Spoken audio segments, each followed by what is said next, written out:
दोस्तों नमस्कार, मैं हूं गोपाल गुप्ता अपनी एक नई कहानी के साथ। देखिए, कहानी में एक पिता अपने 4 वर्षीय रोते हुए बालक को चुप कराने की जिम्मेदारी निभा रहा है।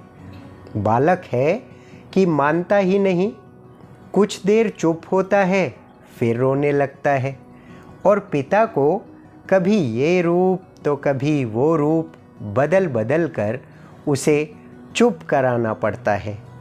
बच्चे के रोने में एक स्वाभाविक आकर्षण तो देखो। हम सब जानते हैं कि केवल माँ ही बच्चे को चुप कराने की क्षमता रखती है। फिर भी या तो स्वयं रोते हुए बच्चे को बहलाने का प्रयास करने लगते हैं या बहला रहे व्यक्ति को प्रश्न कर देते हैं, बच्चे को क्यों रुला रहे हो? कितना प्यारा है, चुप क्यों नहीं कराते इसे? जबकि हम सब जानते हैं बच्चे को कोई रुला नहीं रहा, वह तो अकारण ही रोता जा रहा है या उसके रोने के अनेक कारण हैं। लेकिन आज का दिन कुछ खास था। इस रोते हुए बच्चे की आवाज़ राजा के कानों तक पड़ गई। रोते हुए बच्चे की आवाज़ सुनकर राजा साहब ने मंत्री को आज्ञा दी, जाओ बच्चे के रोने का कारण जानकर आओ। मंत्री ने हुक्म की तामील की। मंत्री ने बालक के पिता से बच्चे के रोने का कारण पूछा। पिता ने मंत्री से कहा, बच्चों के रोने का कोई कारण नहीं होता। जब दिल में आता है रोते हैं, जब दिल में आता है हंसते हैं। बच्चा है कोई राजा थोड़े ही है जो उसके हंसने और रोने के कारणों पर गौर किया जाए। मंत्री ने राजा के समक्ष बच्चे के पिता द्वारा कही गई बातें दोहरा दी। राजा को न जाने क्यों बच्चे का रोना एक चुनौती लगा और शायद प्रजा को लुभाने का एक अवसर भी कि इस बच्चे को चुप कराकर राजा यह कह सकेगा कि हमारे राज्य में कोई बालक नहीं रोता। लेकिन जाने अनजाने राजा ने एक ऐसी चुनौती ले ली थी जिसे पूरा करना आसान नहीं था। अब राजा ने मन ही मन ठान लिया कि जैसे तैसे बच्चे को चुप करा कर ही रहेगा और मंत्री को आज्ञा दी, जाओ पिता से कहो अगर वह पिता होने की जिम्मेदारी नहीं निभा सकता तो बच्चे को हमें सौंप दे। हमारे राज्य में कोई बच्चा रोता रहे ऐसा हम नहीं होने देंगे। पिता ने राजा को सतर्क किया, राजा साहब आप राज्य कार्य संभालें, बच्चों को बहलाना कदाचित आपसे न हो सकेगा। पिता के इन शब्दों ने राजा के दंभ को और बढ़ा दिया। राजा ने पिता से प्रश्न किया, क्या तुम यह कहना चाहते हो राज्य चलाना बच्चों को संभालने से भी आसान है? पिता ने मन ही मन कहा, ये तो प्रजा पर निर्भर करता है, यथा राजा तथा प्रजा। पिता ने डरते हुए कहा, नहीं राजा साहब, मैं तो केवल यह कह रहा हूँ आप कोई ऐसी जिम्मेदारी न लें जिसके पूरा न होने पर आपको असंतुलित होना पड़े।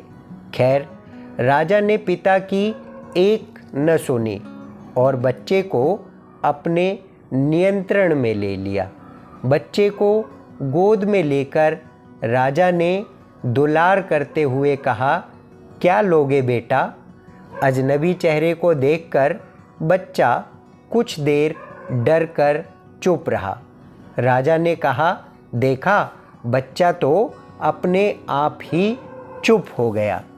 मंत्रियों और प्रचार साधनों ने देश दुनिया में खबर पहुंचा दी। अवतारी राजा ने बच्चे को चुप करा दिया, लेकिन राजा के शब्दों के अंत के साथ ही बच्चा एक बार फिर रो पड़ा। अब की बार राजा ने बच्चे की इच्छा जानकर उसे हाथी दिखाया। बच्चे ने उसे पाने के लिए हाथ बढ़ा दिया। राजा ने महावत से कहा, बच्चे को हाथी की पीठ पर बैठा दो। हाथी की पीठ पर बैठकर बच्चा कुछ देर चुप रहा। कुछ देर सवारी करने के बाद बच्चा फिर रो पड़ा। राजा ने फिर जानना चाहा, बच्चा क्या चाहता था। बच्चे को नीचे उतार दिया गया। चलते चलते बच्चा एक कुम्हार की दुकान पर पहुंचा और एक कुल्हड़ के लिए रोने लगा। राजा की आज्ञा से बच्चे को कुल्हड़ दिला दिया गया। कुल्हड़ पाकर कुछ देर बच्चा खेला और फिर रोना बंद कर दिया।